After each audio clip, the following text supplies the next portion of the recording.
some of us who are older will forward, backward, whatever. Reading from your favorite banned book, and we are making a compilation. We're going to have a really fun day.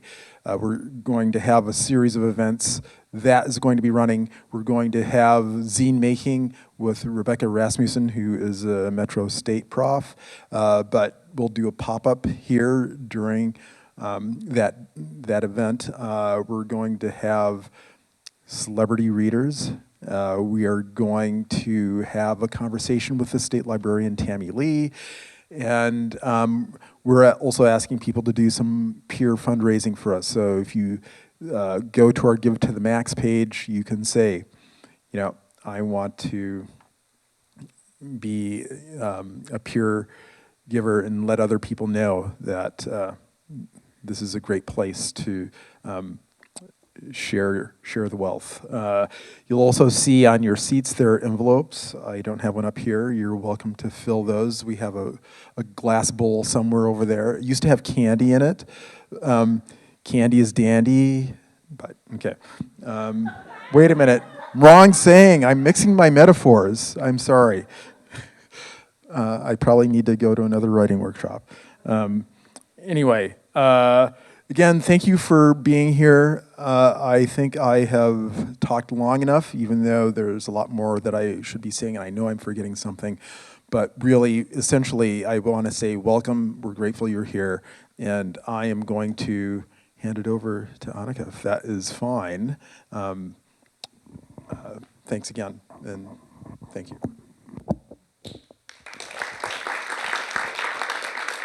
Thank you, Clarence. Is this working? Yeah. We're almost done with the business part. I'm Anika Fajardo, and I need to let you know that I am a fiscal year 2023 recipient of a Creative Support for Individuals grant from the Minnesota State Arts Board. Thank you. And this activity is made possible by the voters of Minnesota through a grant from the Minnesota State Arts Board, thanks to a legislative appropriation from the Arts and Cultural Heritage Fund. Minnesota is a place to live if you are an artist, absolutely. So thank you all for being here in person and online. We're so lucky to have all these authors here with us and to dive into the fun stuff. So we're going to talk about diversity in children's books, children's literature, and our experiences and banned books. The CCBC from Madison, the Cooperative Children's Book Center, keeps a record of diversity in children's books.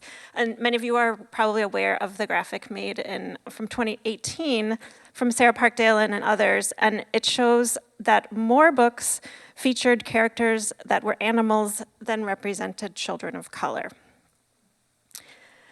The statistics compiled by the CCBC more recently that has shown that the gap is closing, but it's still there, and not all children see themselves reflected in books. So we're going to talk tonight a little bit about this problem and the ramifications for authors in particular, but I want to say that diversity is not a buzzword, and it's not a trending topic. I was recently at a book event in outstate Minnesota for the Minnesota State Arts or Minnesota Book Awards. They sent authors out, and while I was on this panel, there was 3 of us, and it was very, very low attendance. And there was somebody who started talking about how each of the 3 of us were really lucky that we were writing in topics that were hot and interesting, and people were, gravitating towards them. She pointed at one woman who was writing a book related to Oppenheimer, so, real hot topic. There's another one who was writing adventure stories and fiction, and then she pointed at me and she said, "And you have diversity." So,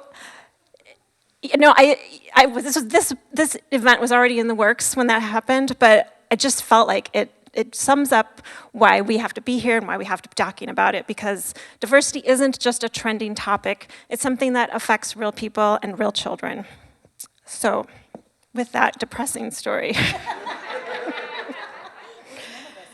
No, none of us, I know it's super rare, and none of us have ever heard that. But I'm so grateful that it just happened so I could have a recent example.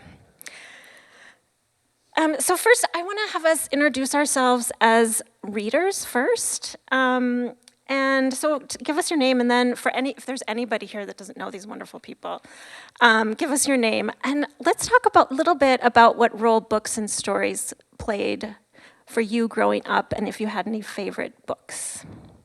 And we'll just go down the road. Thank you, Shannon Gibney, my taller half. Thank you all for coming out. Anika, thank you for having me. I love the Eastside Freedom Library. This was my childhood library. And so when you asked about the books that, us as readers, I read everything I could reach in that section. That was the children's section. And though they eventually brought me a stool, I started out low, which is generally how I live my life. If you read my work, you know that I love the sky, but I'm continually drawn toward the ground. I'm very close to the earth that way. As a reader, and I think this really seriously began because I belonged to a grandma who couldn't read or write, Jolie, who all of her life signed her name with a shaky X. My grandma could read the things that came from the earth. And so whenever I was with her, she was always pointing toward the ground, look at this plant, Minai. One day, if you cough, and if your cough doesn't get better, you find this and you drink its roots, and you'll be okay again. So that was really my introduction to reading the world and relating to the world. Then when I discovered the world of books, I remember running to Grandma and telling her, Grandma, there are stories from all over the world in the library shelves. And my grandma, I showed her my purple library card. It was purple then, you only had one color. And my grandma said, does it have stories like mine? And I spent most of my childhood looking for a story like my grandmother's. And then at some point you realize that perhaps, what if it's something I can do? And that is how I got here. But reading the low shelves, that's still what I do. I start where I can see and where I can reach, and then we talk about the rest when we get there. I hate going after you. God, every time. It's like, all those words that you stored up all those years when you were growing up and not and then they all come out so beautifully. And I love you too. No. Anyway. Thank you. I think I also, in a very different way, remember growing up as a mixed Black girl adopted into a white family and not seeing really any stories or representation of my experience, which of course, when that happens, you start to feel like a freak. Like there's no one like you, like there's something wrong with you, none of which is true, of course. And so, that sort of did set me on a path of like a lifelong journey of trying to see myself in all the multiple facets of literature. And I still remember my mom giving me Nikki Giovanni, Spin a Soft Black Song as a child. And there was one adoption book, but it was like sort of cartoonish, I remember, and it had like a little white baby on it, and there were some problems. There were some things. And then sort of getting into my teenage years and really feeling a lot of estrangement towards Blackness and Black people, I have to say it was Black writers saved me in a way, I fell in love with James Baldwin at 15, and he has remained certainly the most important writer to me my entire life, which is saying a lot because I have a lot of favorite writers. But, those writers, we read Richard Wright in high school. We read, I think we read Native Son. I read Morrison, of course, Beloved. I read like all these things that just made me feel like, you know, when you read a really good book, a really good line, and you feel like you're having a conversation with a friend who understands. And those writers, I feel like, made it safe for me to explore what it might mean for me to be Black. So I'll stop there.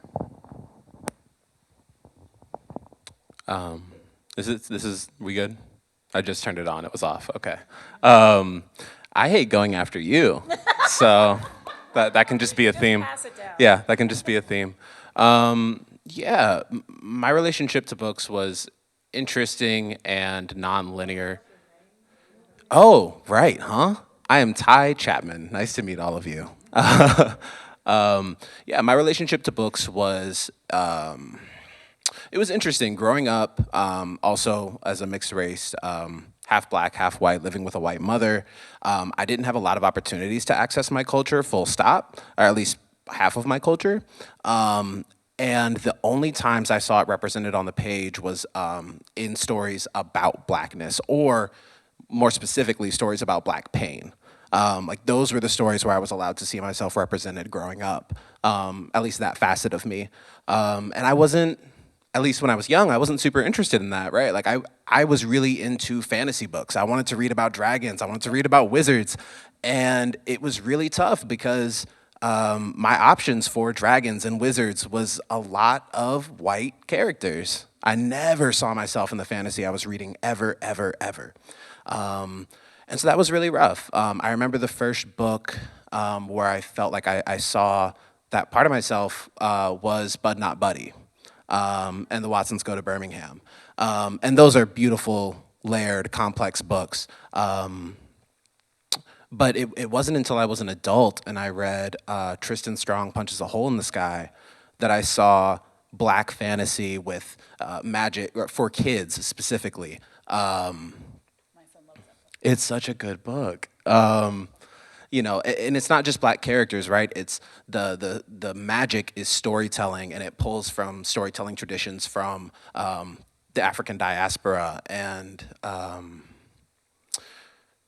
so it was really tough growing up with that sort of dissonance, and it got to the point where as a teenager I just quit reading altogether. Granted, I also really wanted to play Call of Duty, so it wasn't like just that. But it was really rough not finding myself on the page for so long. Yeah. I hate following all of y'all, so. I was less eloquent though, so it. No, I thought you were very eloquent. Hi, everyone. My name is Art Coulson. I'm glad to be here. You probably noticed my accent, that I'm not from here originally. I did not grow up in this library. I grew up in libraries all over the world because my dad was in the Navy and we traveled. I went to actually 14 different schools on 3 continents before I graduated from high school. So for me, the library was home, you know, because I had that connection to, you know, everything that I knew from the last place we were stationed was there in the library, and I could pick up where I left off and keep reading. I think my favorite books around that time when I was moving around a lot were Hardy Boys books, you know, and of course nothing to do with my culture or anything, but I just liked a good mystery and, you know, something that was resolved by the end of the book. Like Ty, I started reading a lot more fantasy, science fiction, horror. I think we're seeing an explosion now, especially among Indigenous people writing horror and science fiction. It's a great time to be a reader, a great time to be an Indigenous writer. So I'm really excited about what's coming. I wish I'd had the books when I was younger. I really wish I had those to inspire me. Although every book inspires me, I'm inspired more by books that have characters like me or maybe written from the same sort of life experiences that I have. But at the same time, I find something in every book I read, so. There's a theme, right? Following each other. Yeah. I already introduced myself with my very long thing, but I am Anika. And I had very similar experiences as everyone else. I'm half Colombian and half white. I grew up with my white mother, who's here tonight. And and I was an avid reader. I was read to a lot, and the classics, Little House on the Prairie, and Little Women, and Anne of Green Gables, and fell in love with both books and the romanticized idea of being a writer. I think Jo March has a special outfit she wears in the attic in order to write, which I really, really wanted. I mean, I also love clothes, so I was really wanted that combination. And it wasn't until I was in high school that I discovered some of the South American writers, Isabel Allende, and Like Water for Chocolate, which just blew my mind. And then I read 100 Years of Solitude, which also just suddenly made me feel like there had been something missing in other books before I got to that one. And without really being able to put my finger on it, the author of Anne of Green Gables wrote another series called Emily of New Moon, and that character also wants to be a writer, but she has black hair. And I was so, now I understand, I was so desperate for representation, right? I was like, oh, there's a character that has black hair, so that can be me. And I started keeping a journal when I was in 4th grade, and I've kept one ever since, very irregularly, but throughout my whole life. I have boxes and boxes of journals. I didn't start thinking about becoming a writer that was writing from a particular point of view until I got deep into my first book, which was a memoir, Magical Realism for Non-Believers, and realized that that's part of my story, and that there's like a name for people that do stuff like there's a thing that I was doing, and I didn't really realize it. And then I fell into children's writing. I was a librarian for a long time, and I was a teacher for a short time. And so I just seemed to have access to that child's voice, and I think maybe part of it was keeping a journal my whole life, and the way that when you write something, you remember it in a different way, I think, and you internalize it. I don't go back and read them, but I feel like I have that voice of the child really clear. So I wanted to open this up now and tell us about your most recent book or books, and how does your work reflect your experience in your community, in your identity, and who are you trying to reach if you think about that? We can begin with that.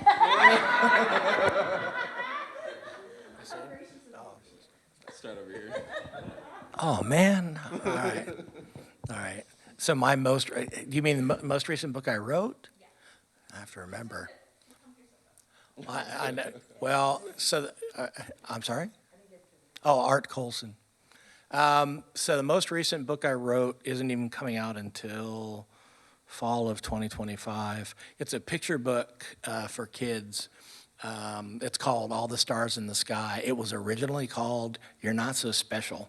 It was about this.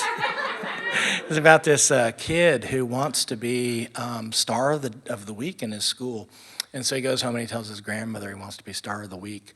And like a lot of American Indian grandmothers, she wasn't having any of that. She said, well, what's a star of the week? And he told her, well, I'm like the most important person in the whole school. And she goes, let me be clear with you right here.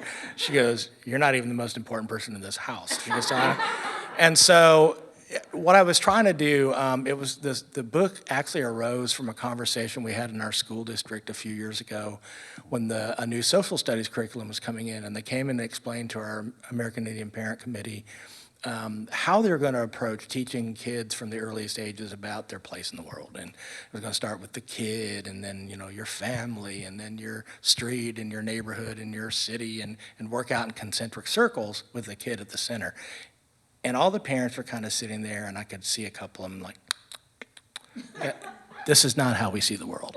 And so just kind of leveled with the school people about, we teach our kids that family and community is the most important thing, that, strong communities made up, of individuals, but none of the individuals is so important that they're the most important. And so that's what this book is really trying to teach.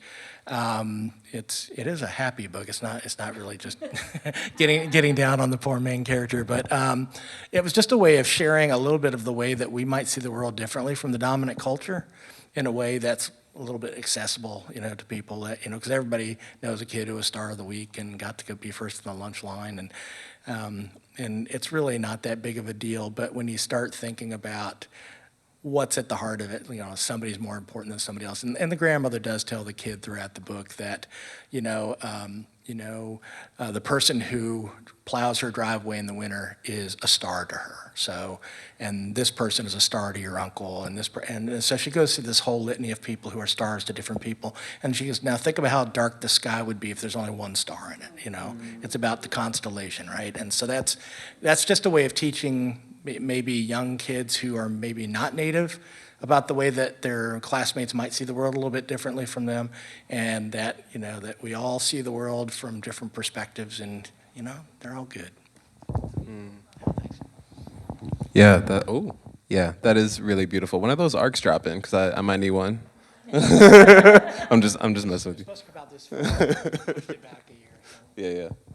Yeah. Cool. Yeah. Likewise, I have a few books coming out in the coming years. So I think I'll speak to my last book that came out. That seems logical to me, which is actually back there, I believe, Looking for Happy. If anyone wants to go home with a copy, you are more than welcome to do so. A signed copy, indeed. And yeah, so I wrote that book because I was a pretty unhappy kid, and I feel like that raises eyebrows whenever I say that. Like, I didn't have a terrible childhood. I had a mother who loved me. I was just melancholy all the time. And I was growing up in a culture that told me that wasn't okay. I think particularly masculinity in this country, there's kind of this, and in Western culture in general, there's kind of this sense that you need to be able to tough it out through your emotions. You can't talk about it. You can't show when you're splitting at the seams. And that was a really hard thing to move through as I aged, especially in those teenage years, y'all. Let me tell you, that was rough. And so I really wanted to make a book for young people and for young Black boys specifically, that really centered the notion that it's okay to have melancholy days. And it's okay to move through those spaces and to feel that discomfort and to know that at the end of the day, you might hear a happy song on the way home that changes your whole trajectory, right? The sad days are temporary. So that's the short version of why I wrote that book, and yeah. Oh, Yodi. Do you can use this one? yes. Okay. I forgot that I have the power. My name is Shannon Gibney. I forgot to say that before. So you and I are going to have the same problem, I feel like. Yeah, because I had a bunch of books come out in the space of this year, and you're about to have a bunch of books come out. So you learned nothing from me. I guess I will talk about the book that I have coming out next year. Maybe I'll do that. And that one is called We Miss You, George Floyd. And that is coming out from University of Minnesota Press next fall. And I wrote it for and about my daughter. And so it's about this little Black girl who is trying to move through all the emotions swirling around her, also trying to get clarity on what has actually happened with this man, George Floyd. And, she can tell, of course, as kids can, that everybody in her family, everybody in her circle, her neighbors, people are very upset. So she's just trying to find kind of like a way in to understanding this.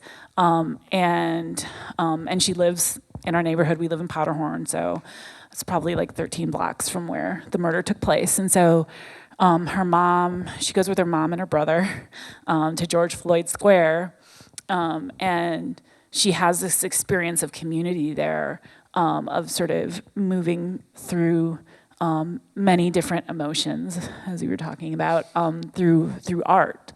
Through drumming, through dancing, through talking, all kinds of things. I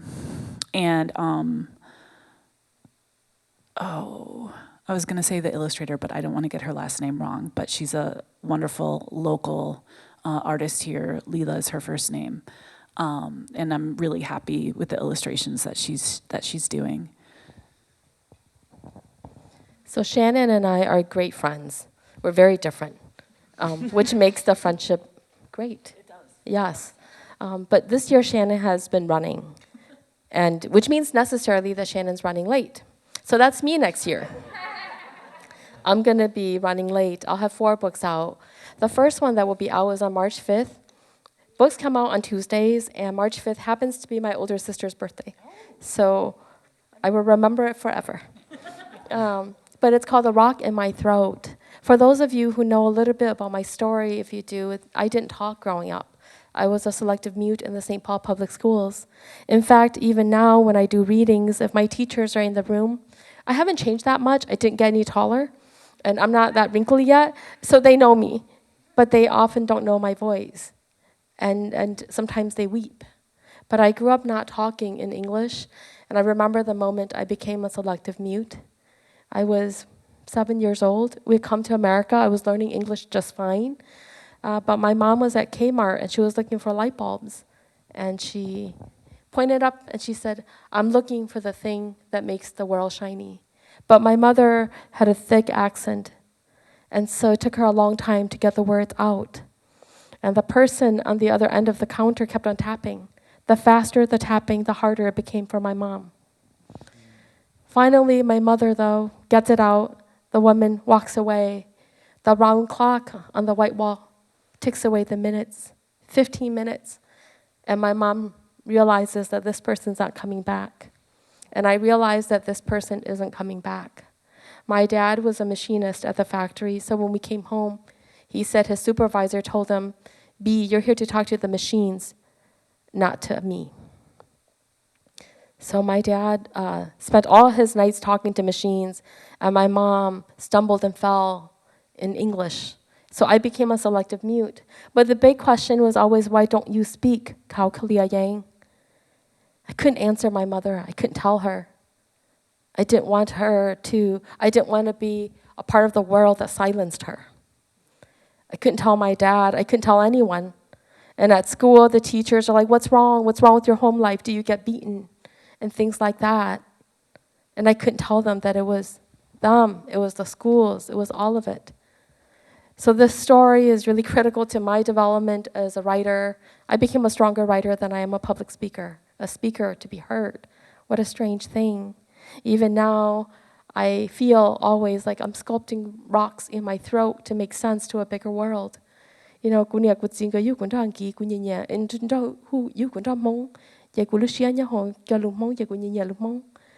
I'll never sound the same in my own ears.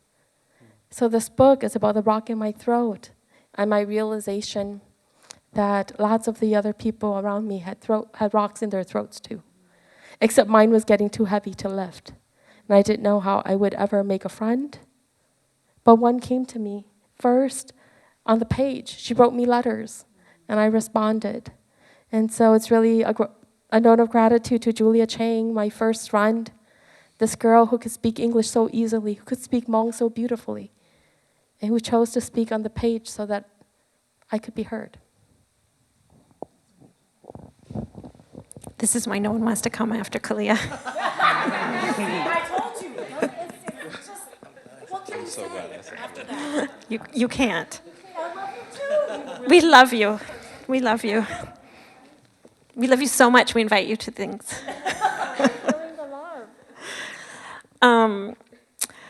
So this is the commercial break. You can already tell, if you didn't already know, that the Twin Cities has a vibrant and growing community of children's books writers and illustrators of color.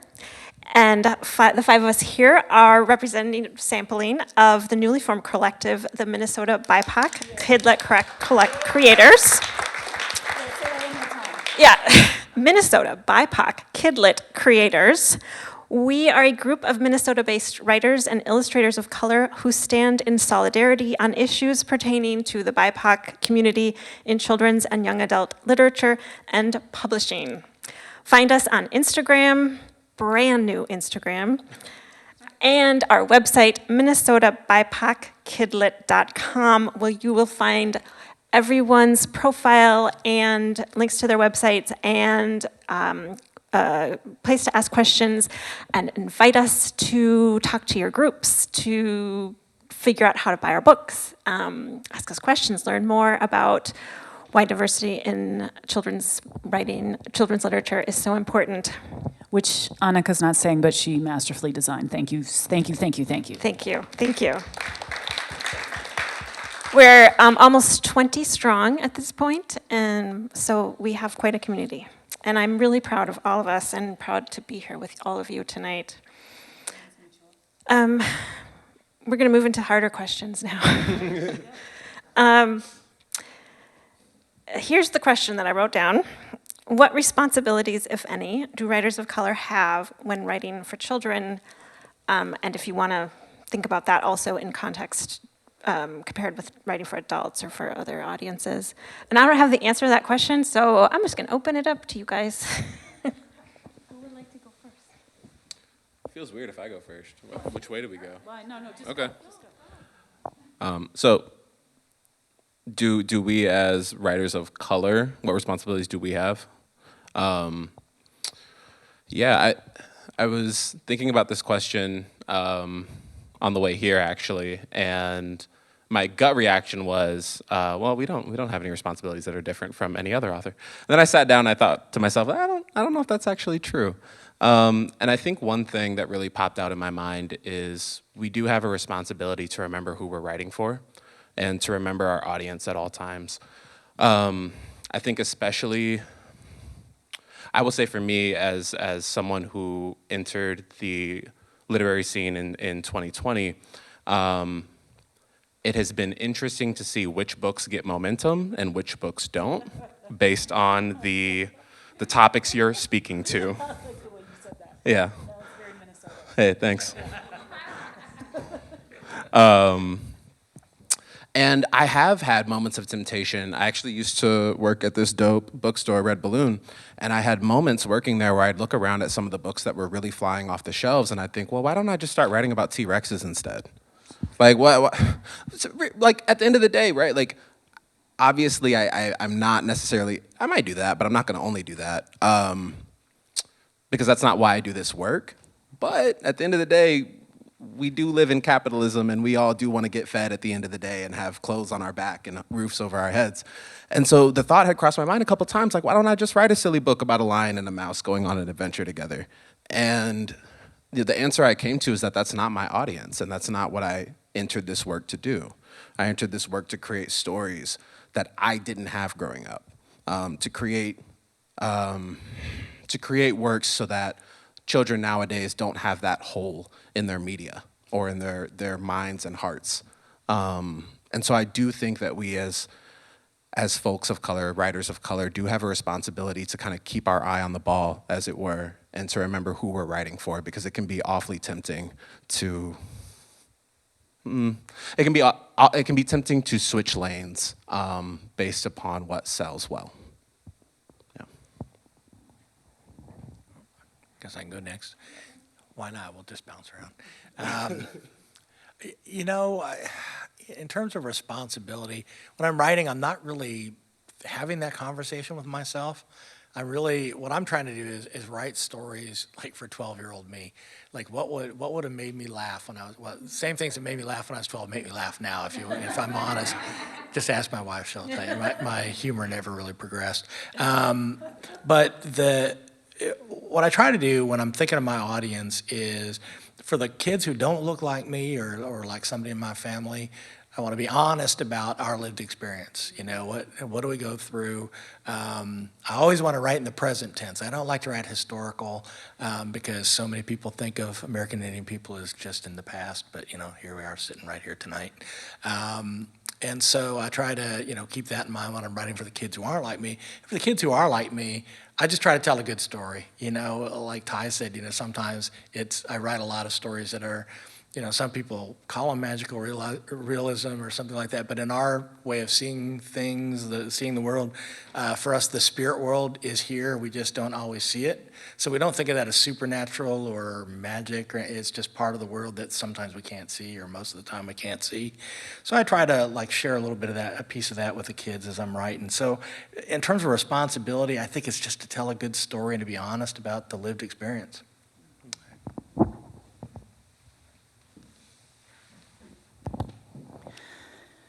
I feel like, responsibility is a word that I do throw around a lot, but like you, when I'm actually writing, I don't like it. That's just an interesting thing for me to admit. Like, because I don't write out of responsibility, I write because I want to and I have to. And if I did it out of responsibility, it would be a task, you know? And even when it is a task, it's not, you know, because I love it. So, so there's that part of it. That said, most of my child protagonists, I mean, almost all, most of my child protagonists, except for, I think, Where We Come From, I'm the child in that. Each of us are children in that book. That's the co-authored book I did with John Coy, Sun Young Shin, and Diane Wilson. But Sam and the Incredible African and American Food Fight, which just came out in April, is about my son. And then I just told you about the other solo authored one is coming out next year, is about my daughter. So most of the stuff that I write, like those are both my children's picture books, is actually about my children. And my children are, you know, half Black, half Liberian American. And there's not a lot out there at all exploring a lot of aspects of their experience. We'll see if this ever comes out or develops into something cohesive, but I'm trying my hand at a middle grade trilogy based on my son's friend group, which is actually quite multiracial.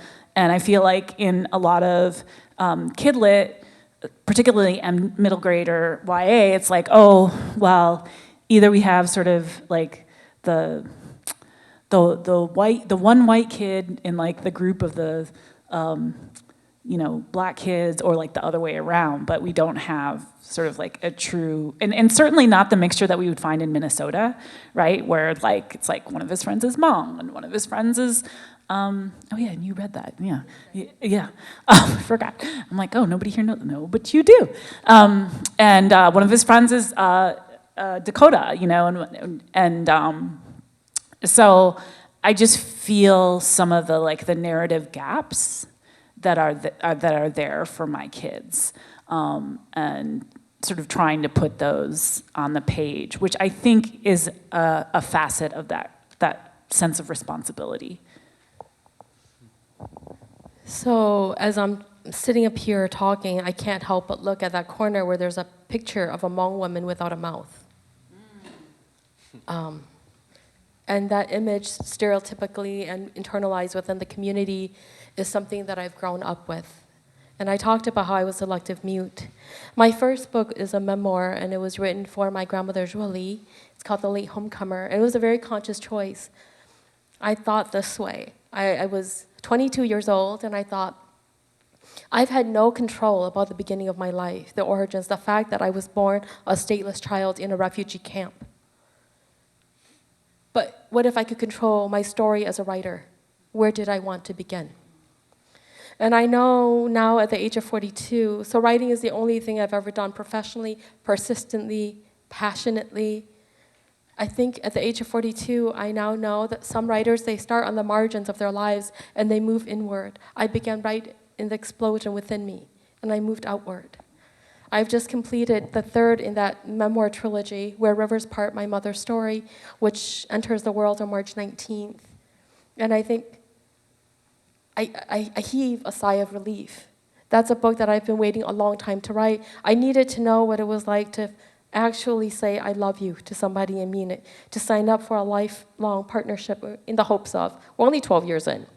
So I want to keep the options open. Please do, keep him on his toes. Yeah, you know, but like what it was like to hold a baby in my arms, what it was like in so many ways to see my mother as a grandmother. So I've waited a long time to write that book, and when it was done, I couldn't write for a month. And I'm a very fast writer, and I go to the page really easily. But it was exactly that, the sense of responsibility I feel. not only as a Hmong woman or a Hmong American writer or a Southeast Asian writer or a refugee writer, but as a writer who's working with a trembling heart. Everybody has an idea of who I am. Everybody has an idea about the people who I love, who love me. But very rarely are those people seen in the full light of who they are. You know, I had a talk with Kevin Kling, who I respect and admire, and Kevin Kling says that he has to turn his mother into a clown, and I have to turn a clown into a mother every time. You know, we're working in different ways. But I'm so excited. I'm dabbling in fiction. I have a middle grade debut coming out fiction. I have, you know, I'm working in adult fiction work, and it feels like I'm breathing so much more freely, which doesn't mean I'm not going to go back into the landscape of memoir. You know, people ask me all the time, why don't you write it as fiction? That you can say anything you want to say, you know? And I'm like, then I would be taking away from the people who love me most. And I don't want to be that kind of writer. So the sense of responsibility is something I feel very, very keenly, because I know that my books are some of the first books that Hmong children get to meet in the schools, if they're lucky. And I get all of those emails. And Somali kids write me all the time and say, how do we tell our stories too? And Karen children in these cities say, you know, the life that you live, that was just my life a few years ago. And so I have a responsibility to do it to the best of my ability, which doesn't mean I get it right. It means I do it to the best of my ability. And you know, halfway through the journey now, I imagine if I'm lucky, I get 40 more years, and not to write, but to live. And I'm happy if it said on my gravestone, Kao Kalia Yang died trying to write the stories that mattered to the world, even if the world didn't know it. And so I feel it keenly.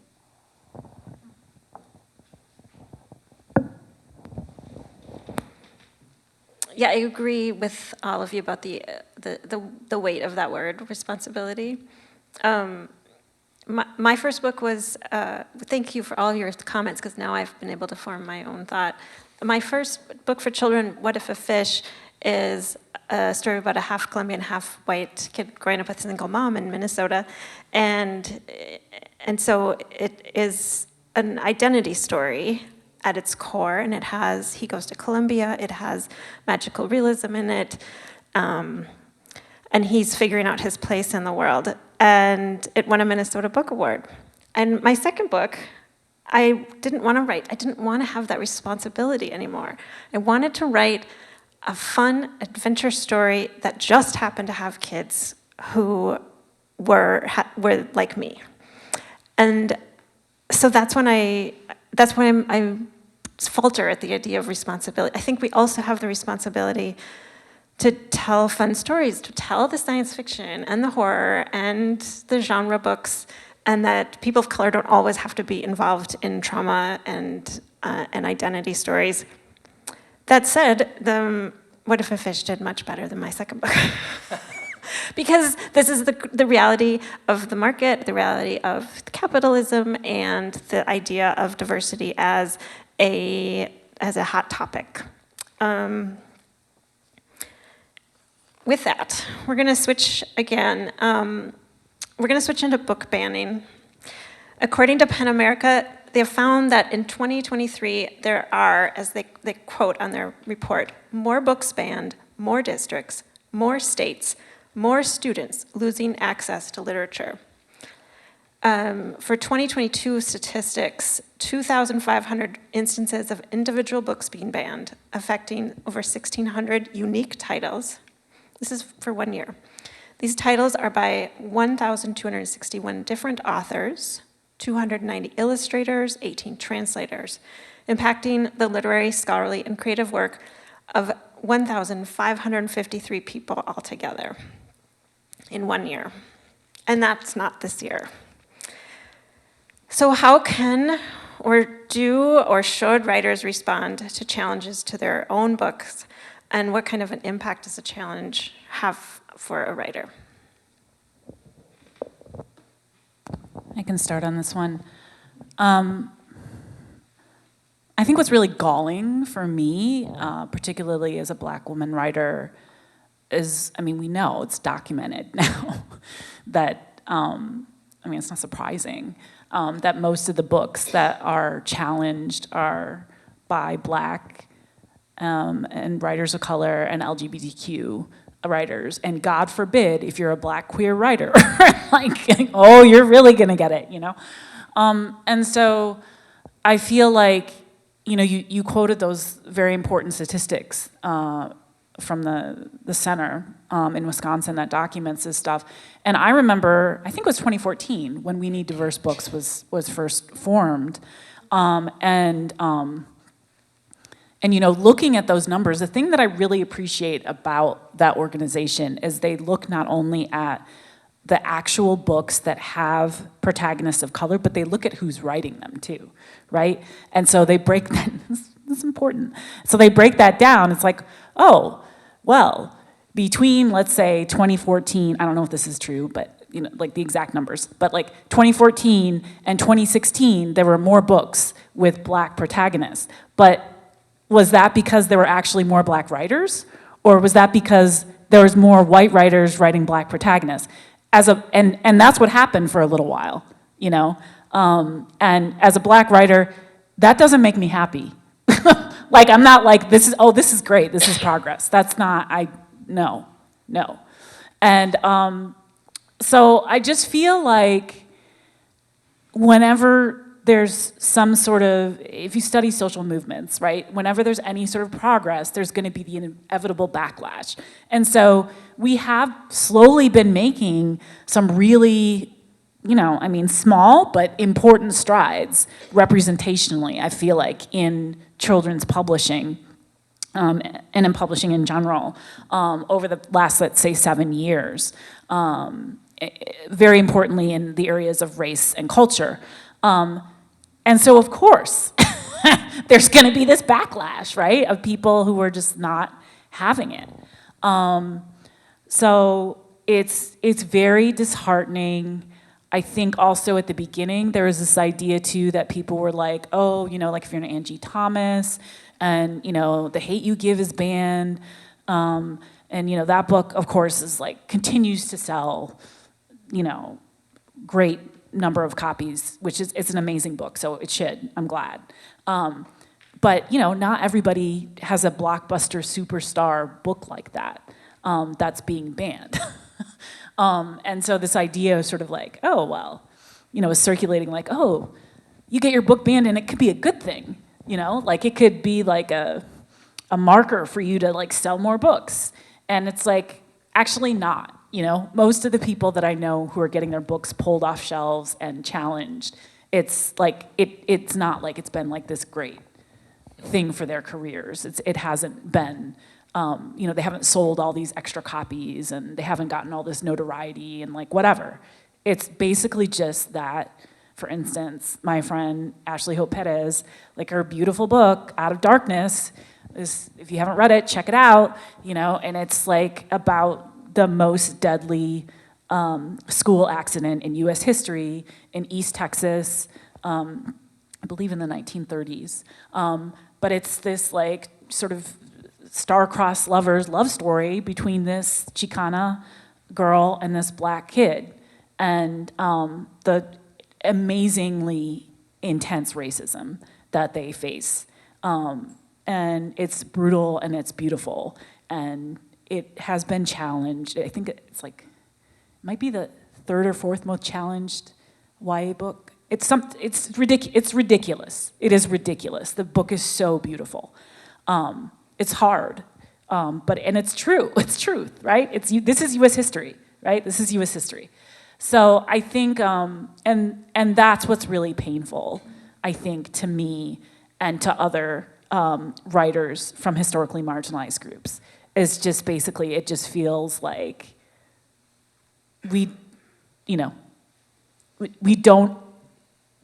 that we don't want to hear you, we don't even want you at the table. We're not even, you know, and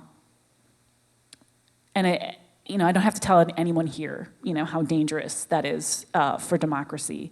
I am a little buoyed by seeing, like I know, like Penguin Random House, and some other major publishers with resources have recently been partnering with community organizations and teachers and librarians around the country to try and get more organized in response to this stuff. And I think the answer is we're gonna have to get even more organized because the other side is very organized. I mean, they have like a whole toolkit, and we need to have a toolkit that you can just download. If this happens in your district, I was visiting my best friend in Colorado, like we do every summer, and she lives in this small mountain town, and she's like, yeah, we have people visiting, every year, and now suddenly there are people who are challenging books in our library, and they don't even live here. We don't even know who they are, right? So it's just like, it's what is going on? But this is the moment that we're at. And so if that's what's happening on that side, the other side needs to be just as prepared.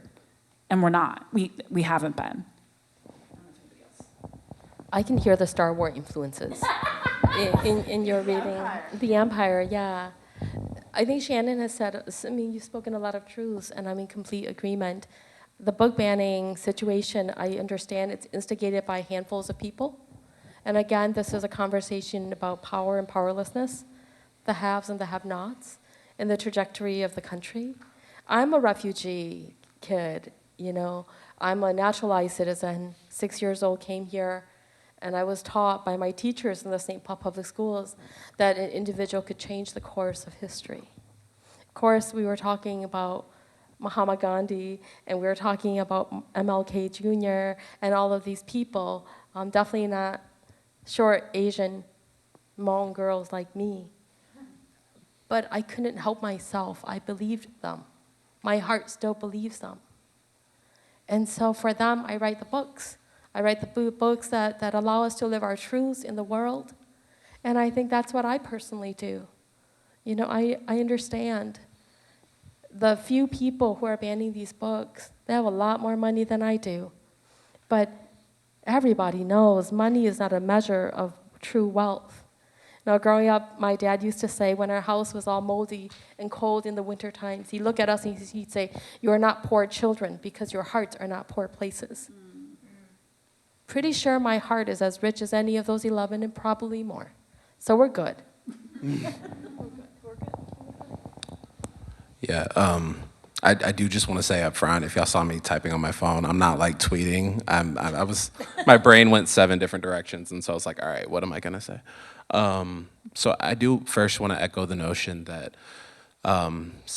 being censored is not a badge of honor. That infuriates me every time I see it online. Like, oh, you should be looking forward to getting banned. It's like getting an award. It's not.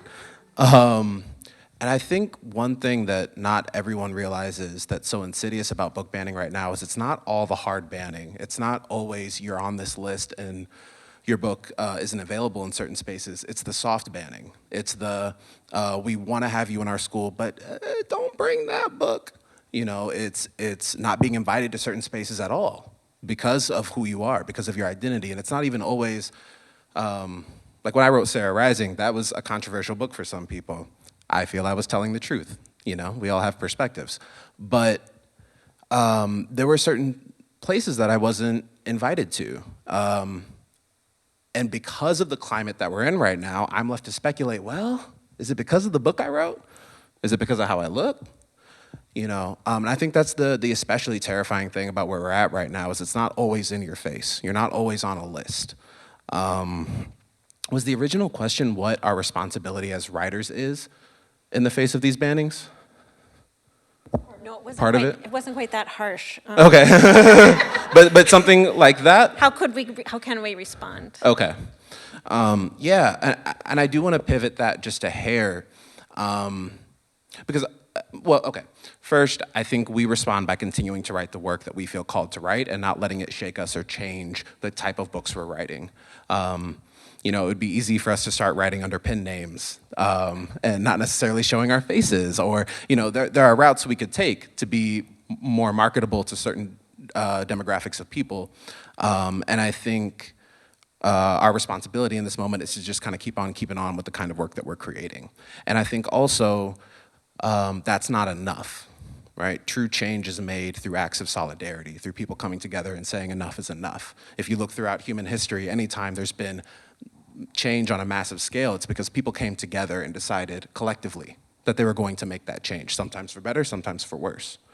So I think part of the responsibility is on us as writers, and part of it is folks doing their best to support the librarians, the educators, the publishers when they're doing awesome things. It's on all of us to come together and to kind of be that change, which might sound a little hokey, but I do mean it, and I do think that is the path forward.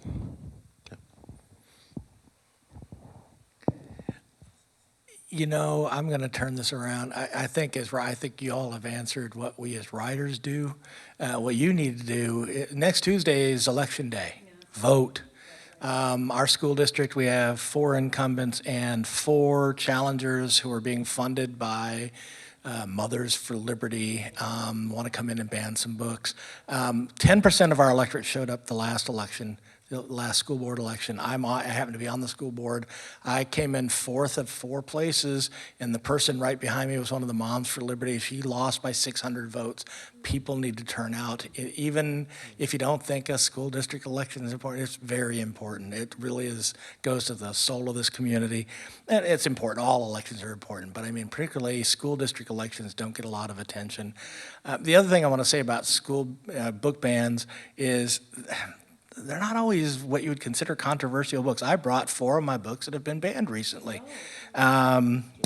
Sure. Book on the bottom is this is the book that's most banned of mine. It's banned in several states. It's called Unstoppable. It's my only nonfiction book. It's a book about the great American Indian athlete Jim Thorpe, who went to the Carlisle Indian School, which is a horrible boarding school for American Indian kids. It was where the phrase, kill the Indian to save the man, arose from the leader of Carlisle Indian School. And I talk about the boarding schools in the back of the book as part of the story. The story is really about Jim Thorpe and this team and how they came together to beat the military academy at West Point in a football game. But you can't write that story without talking about the legacy of boarding schools.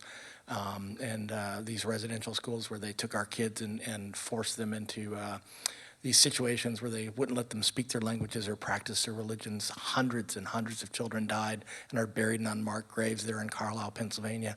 So this book, I see why it's banned. I think it's terrible that it's banned, but I see what people are thinking who are afraid to confront the history that they were a part of or their families were part of. But I want to show you these other 3 books that just got banned. Here's a book about math concepts for preschoolers. Math concepts, about volume and capacity for preschoolers. So it's pretty controversial. You might notice the kid on the front of the book is brown-skinned. The other 2 books are 2 books I wrote about fishing. I mean, they're literally about fishing, ice fishing and fishing for bass on a lake. The kids in them are also American Indian kids who are just fishing like every other kid who likes to fish fishes. So these 3 books were recently caught up in a ban in a small town in Michigan. So they're not necessarily what you'd consider a controversial book, but they don't have to be. I mean, people are not just going after the stories. They're going after the writers. They're going after the people telling the stories.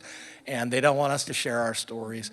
And like Ty said, I mean, our responsibility is to just keep telling the stories and not to back down and not to stop writing what we write. We all up here have said, we write because we have to. We have stories that are coming out of us.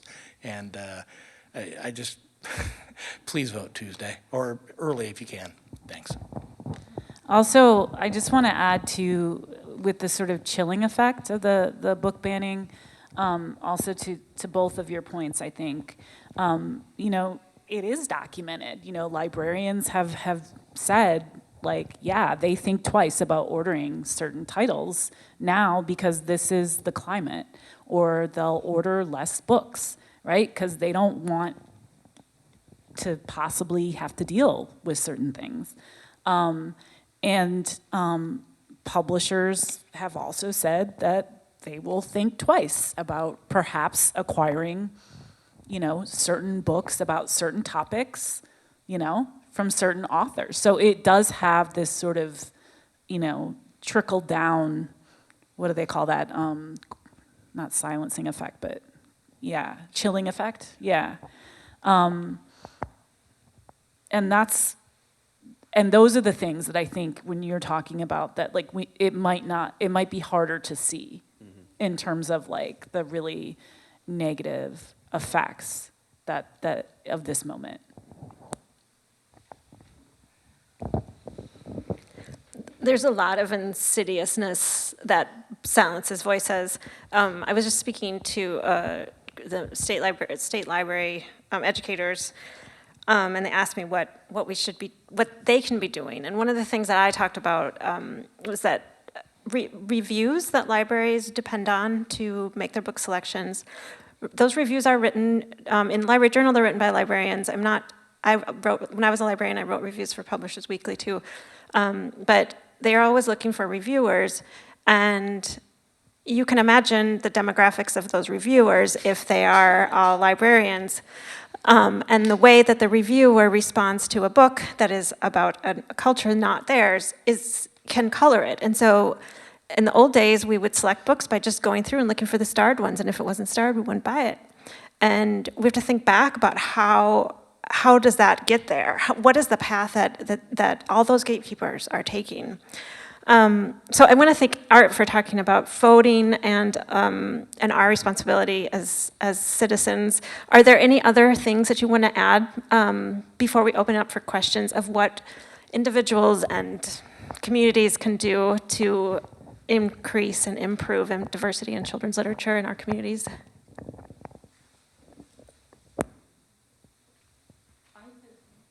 No, I think that we all have a responsibility to read stories from incoming groups. That's something that I take seriously in my own work. I know the Hmong American experience very well. Because I grew up here in Minnesota, you know, I had to take my own steps to learn about the Native community and African American communities. The Karen community, all of these groups. Minnesota is like a hub for refugee resettlement. We don't have a lot of diversity, but we have more refugees per capita in the state than any other in the nation, which means I think that each and every single one of us, you know, when you're looking at your reading list, I'm always asking myself, am I reading widely enough? Am I reading deeply enough? Am I reading writers from these different communities? You know, everybody talks about the classic. I went to an MFA program. I was trained, you know, at a regular undergraduate institution. But those institutions, and I went to Columbia for my graduate degree, they didn't teach me these things. You know, they didn't ask me, Kalia, are you reading about all of these people who are your neighbors, who will become your friends, if you live with an open heart? And so I say to all of you, as I say to myself, ask yourself, what books am I reading?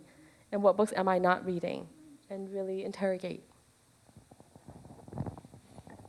And this is going to be so brief, and if you find a book that is outside of your experience that you really love and you really resonate with and you got something from, share the absolute heck out of that book. Word of mouth, social media, that all goes so far, especially in this kind of speaking to all those gatekeepers who might limit a book's trajectory, right? The direct contrast of that is word of mouth and people sharing the stories that are meaningful to them.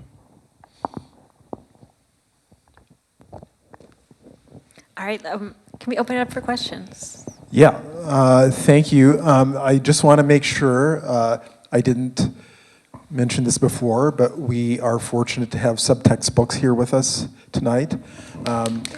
So go check out the table and see the books from these wonderful authors. And Christmas is coming. yes, being a bookseller, being a former bookseller, the years I was a bookseller was the easiest Christmas I ever had. And books are very easy to wrap. I'm not a very good rapper. They are.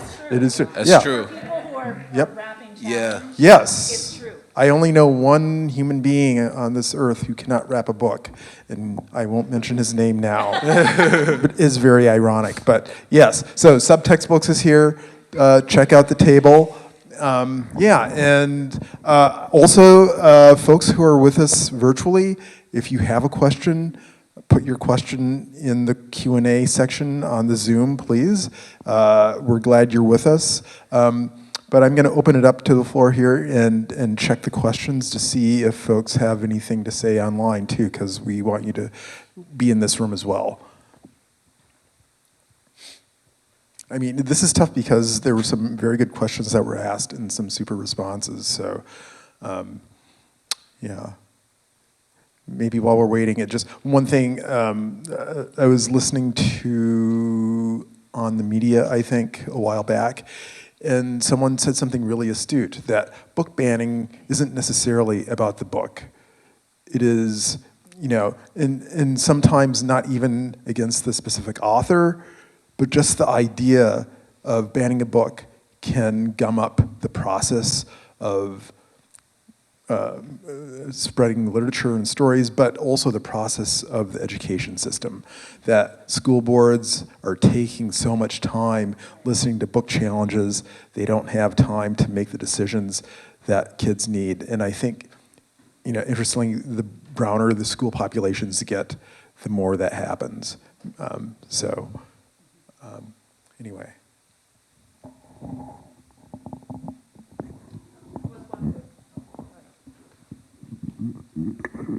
Kao Kalia wondered, how long did you remain selectively mute? I was just curious at the ending to that a little bit. Dr. Chapman, you might have been in the room. April 10, 2008, the night The Late Homecomer came out, was the first time in my life that I spoke to be heard. And if you were there, you'd remember maybe that I couldn't do it. Took me 3 tries just getting up and trying to find the words. It was a room full of some 300 people. The Center for Hmong Studies at Concordia helped me launch that book, The Late Homecomer. And my dad got up from the back of the room. He walked toward me, and I was shaking so much. I cut off all my hair so I had no room to hide. And my dad, he put out his hand, and I put mine on top of his. And in front of all these people, he said to me very quietly, he said, "From hardness, you can give birth to gentleness, may I?" My father has the rough hands of a machinist. I have the soft hands of a writer. And he said, "Menai, if you speak, if the winds of humanity blow, then maybe our lives were not lost." Hmong tears, if they can reincarnate, they would rain the world with our sorrow, but they cannot. They can only green the mountains of Pumbia. Speak, so our lives are not lost.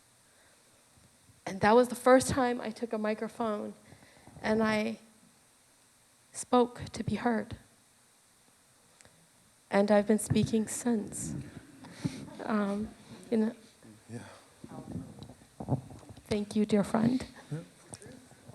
We do have a question, a real quick question from Carol, who is watching via Zoom. I guess this is for everyone. Who's your favorite author? Me. No. Yes. No, I'm kidding. All right, I guess I have to go first now because I made a goof.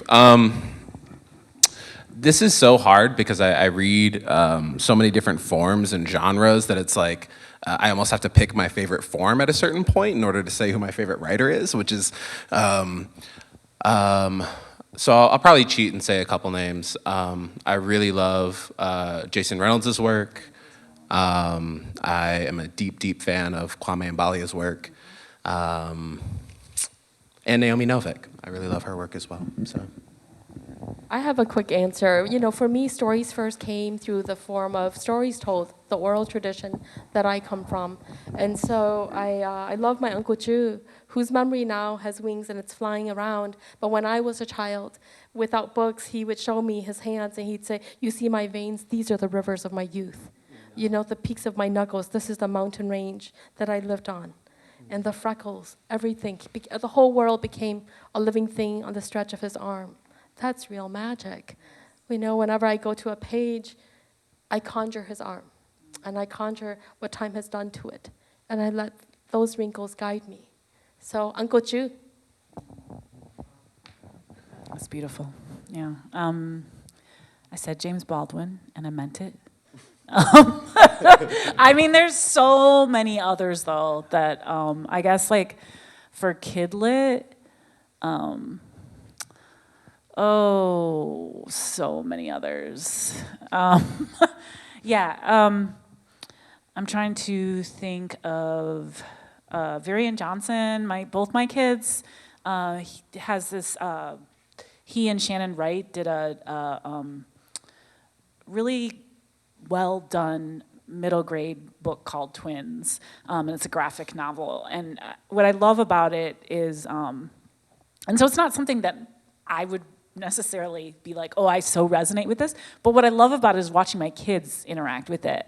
My son is now in 8th grade, and he's probably read that book, I don't know how many times, 15, 20, whatever times. And he gets a certain something out of it. And then my daughter, though, is in 3rd grade, and so she's just like starting to read it. And so they're both sort of fighting over this book that like, they're 5 years apart. They never read the same books, but somehow these authors have found a way to create something that speaks to both of them. And so I just really appreciate that.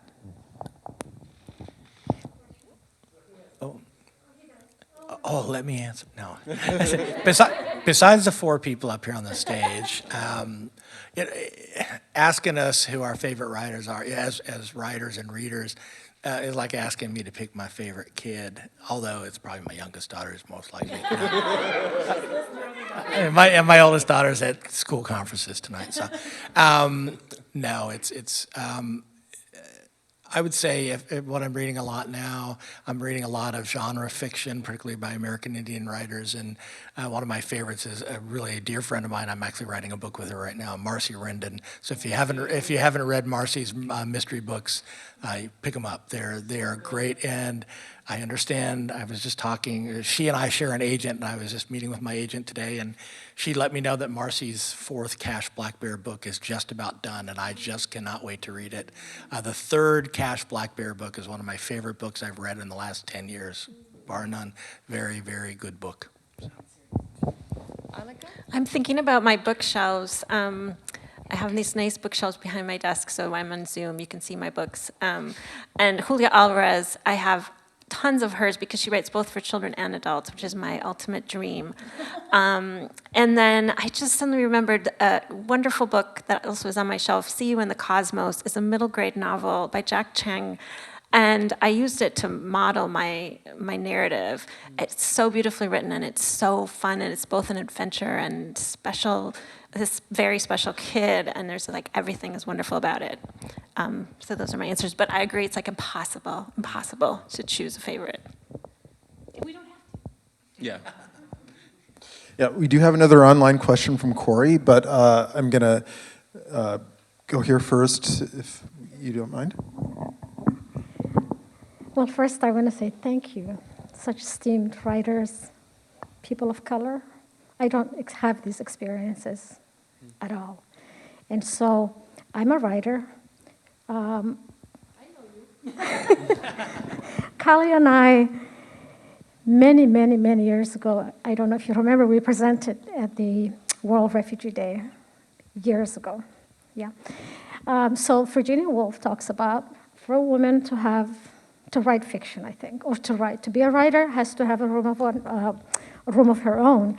Being a refugee woman, coming from a traditional cultures where you are so consumed by the collective needs, how do you make the magic of writing happen when you don't always have a room of your own? That has been my struggle. I want to hear about how you make that happen.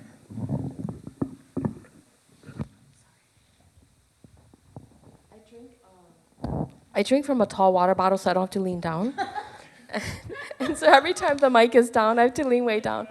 But I really appreciate your question, especially with all of the wars being fought around the world. As we talk about refugees and refugee resettlement, my heart hammers. Finding, I have to be honest, I'm able to be the writer I am because of the generosity of my children, my husband, my parents, my brothers and sisters. They push me away. They say, you have to go and write. My kids, I still remember, they're 8 now, identical twin boys who are 8, and a daughter who's 10 when they were younger, and I had a deadline. And my daughter said to me, Mommy, I'll hold the boys so that you can go write. And you go to your desk, and you're like, my kid is holding my other kid so I can write. This has to count. And we talk about responsibility, but we haven't talked about pressurized writing. That's what I do. You know, if I have 3 hours, I can average 29 pages. Not saying that that's publishable pages. It's just pages, you know, but my first drafts are not pretty, and that's the thing I have to accept about my own life, my own circumstances. The first draft isn't going to be pretty. It never is. The second draft, that's really where, the first draft, I'm only looking for emotional truth. The second is really where I get a chance to play with the language and to let it blossom and bloom. So there are editors who work with me, and they see that first draft, and they're like, oh my God.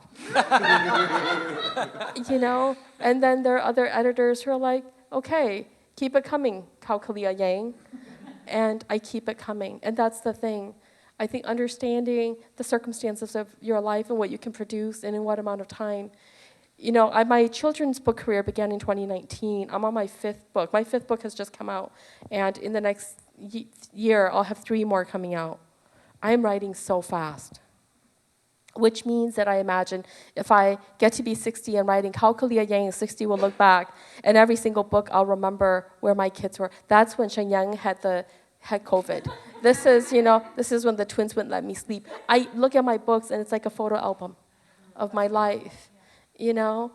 But you have to, I think, accept that the thing isn't going to be beautiful. It's going to be everything you got to give. And isn't that what this whole experience is about, giving what we have to give to ourselves and the world. But impossible without the generosity of those closest to me, who believe in the importance of my words, even when I'm not sure I do. So grace is your friend. Thank you. We have a question online from Corey. It says, thank you so much for this conversation. Are there other spaces and places that are perhaps less obvious where book banning is taking place? Prisons have extremely limited access, for example.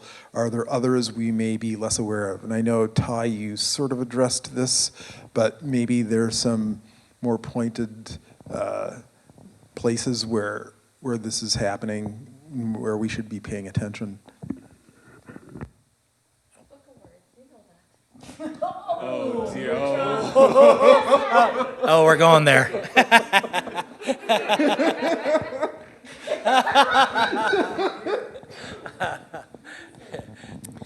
My dear friend and confidant said the Minnesota Book Awards.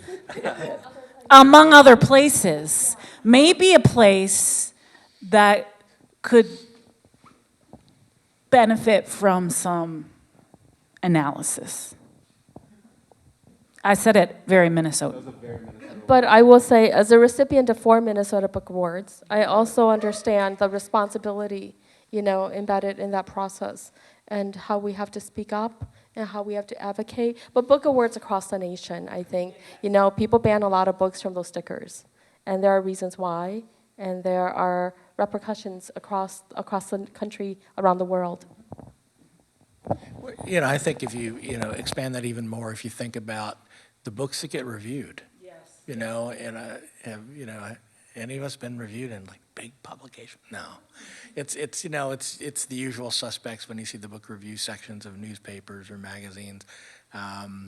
So, and then after some of the reviews I've had from some of the publications, I'm not so sure I'm really wishing for more reviews. But like most writers, probably all of us, I don't really write for the reviews, but I think that is a way that, as Anika said earlier, librarians make decisions, start thinking about what books are going to acquire and that sort of thing. So I just think there are a lot of spaces out there that aren't necessarily schools or people who are actively taking books off shelves, but people who are just excluding us from the conversation. And also just, and then after this, I do have to go because I have to get back to my children. Speaking of children, I mean, I know most people I know, actually. And many of them, they love to read. They walk into a bookstore or a library, and it's like they don't know where to look at all, right? It's like, and I have a friend, and she's like a book matchmaker. It's like she loves it. So she, like, especially for her students, like she'll think about, like, okay, this student, you know what? I think you would like this particular book. book here, and this, and she just gets like a kick out of watching that person really make this personal connection with that book. And I think like, it's not in terms of like book banning, but I don't know, book discernment. Like, I just feel like, especially in the age of algorithms, right, that like determine like, oh, you like this book on Amazon, maybe you like this book on Amazon, like, which is fine. But also, like, there's a lot more to it. Like, and I just feel like, in terms of also like your question, right? Like, what am I reading? What am I not reading, right? I don't know. I just feel like that's such an area where there's so much more potential for human connection and development. I really have not seen a way, I don't even know if it can be systematized, maybe that's part of it, but where people can actually come in contact with the books that they need. I don't know if that makes any sense, but I just constantly hear this from people, like, what should I be reading right now? I have no idea,